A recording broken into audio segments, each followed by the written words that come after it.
Assalamualaikum warahmatullahi wabarakatuh. Berjumpa kembali dengan Pak Purwanto. Dalam hal ini kita akan membahas tentang tune up motor bensin konvensional. Mari kita lihat.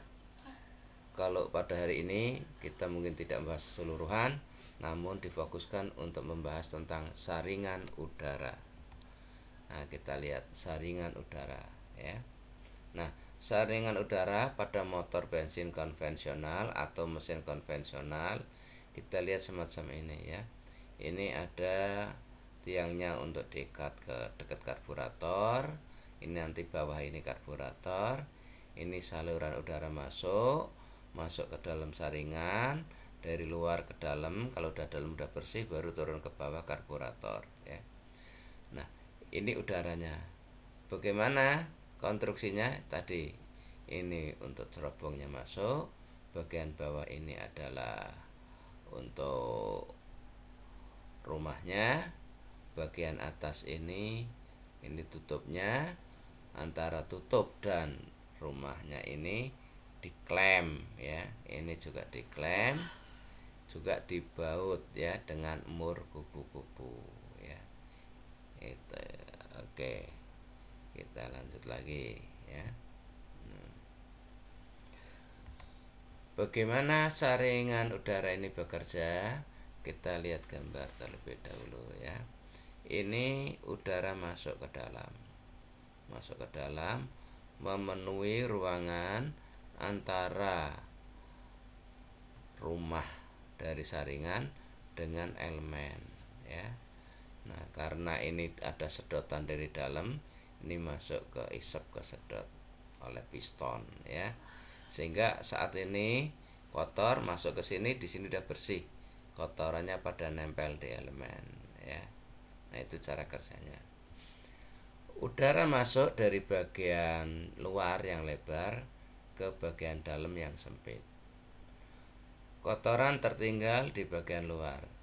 Lama-kelamaan kotoran ini numpuk dan menutupi pori-pori saringan udara. Dengan demikian, udara yang masuk menjadi berkurang sedikit. Karena udara yang masuk sedikit, maka bensin yang terisap oleh udara juga sedikit, sehingga tenaga mesin berkurang. Inilah yang menyebabkan keluhan-keluhan oleh pemakai kendaraan. Jadi kalau udara sudah kotor, ya terutama tenaga mesin kurang, maka orang bilang mau tune up. Nah, untuk bisa dibersihkan diantaranya. Jadi kerjaannya banyak, diantaranya salah satunya adalah membersihkan tentang saringan udara ya. Kita lihat berikutnya ya. Bagaimana konstruksi yang benarnya ya, konstruksi saringan ini kita lihat. Kalau kita lihat bagian atasnya ada mur kupu-kupu untuk ngikat. Ini ada tutupnya, dalamnya ini ada saringannya atau elemennya, bawahnya ini ada rumahnya atau baknya, dimana baknya ini dilengkapi dengan klem. Biasanya ada 3 biji, 1, 2, 3 belakang sono ya. Ini masuk dalam, ini tutup, baru diklem ya. Baik, kita lanjut. Gimana cara melepasnya? Pertama, buka mur kupu-kupu dan klem. Jadi mur kupu-kupu ini dibuka, termasuk klem ini juga dibuka. Yang kedua, angkat dan buka tutup saringan. Jadi kalau ini mur kupu udah lepas, klem udah lepas, udah lepas, maka ini tutupnya diangkat ke atas ya. Kalau udah diangkat, baru diambil elemennya, baru nanti proses pembersihan atau pemeriksaan. Kita lihat. Jadi sebelum ini diperiksa dulu. Bila elemen penuh debu dan kotoran, elemen harus diganti ya. Jadi kalau umpama ini di saringan, di elemen ini ternyata debunya banyak dan udah kotor, udah hitam, udah sulit disemprot dengan angin, maka harus ganti. Begitu juga apabila elemen yang mengandung air dan oli ya, ini juga harus diganti karena sulit dibersihkan. Jadi kadang-kadang di sini ada kayak oli banyak ya, ada kandungan kayak air. Nah ini harus diganti. Baik, kita lanjut lagi ya. Bagaimana cara membersihkan? Nah, cara membersihkan elemen saringan udara. Pertama, elemen kita pegang dengan tangan kiri. Tangan kanan pegang pistol udara, kemudian semprotkan angin bertekanan. Yang pertama dari dalam keliling. Semua dari dalam. Kalau debu-debunya sudah nggak kelihatan keluar, ya. Jadi nanti ada proses yang kedua, yaitu dari luar ke dalam. Tapi arahnya jangan ke dalam penuh, nanti masuk lagi butir-butir, agak turun ke bawah.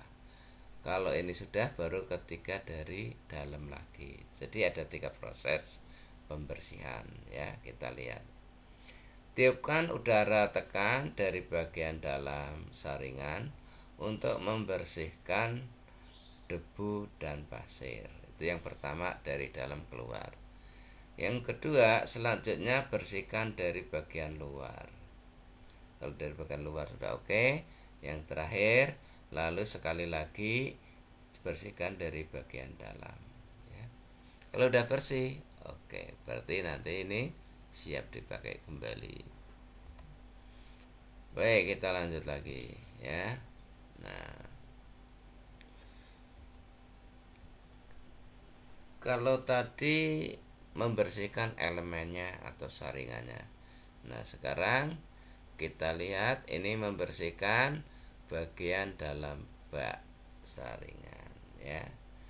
Jadi bagian dalam atau bak saringan. Nah, ini yang ini ya, dibersihkan.